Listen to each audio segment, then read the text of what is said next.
Брисел ја укори Приштина дека го загрозила постигнатиот напредок во процесот за нормализација на односите со Белград, усвојувајќи ги законите за формирање на косовската армија и 100% царини за увоз на српска стока.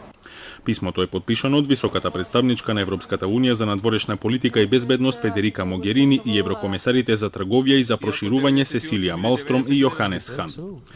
Писмото на бриселската тројка е одговор на косовскиот премиер Рамуш Харадинај и неговото писмо до Брисел во кое вели дека во досегашниот диалог меѓу Белград и Приштина е постигнато многу малку. Могерини, Хан и Малстром го негираат тврдењето на Харадинај и меѓу другото го потсетуваат дека преговорите од косовската страна ги води председателот Хашим Тачи, а не премиерот. Во ново писмо до Брисел, косовската влада тврди дека го поддржува Тачи во диалогот за нормализација на односите со Србија во рамките на неговите уставни надлежности. Но и покрај тоа, Косовското собрание во неделата усвои резолуција со која се формира тим за преговори со Белград, а негови копредседатели се лидерот на Социјалдемократската партија на Косово и градоначалник на Приштина Шпент Ахмети и вице-премиерот и лидер на Социјалдемократската иницијатива Фатмир Лимај.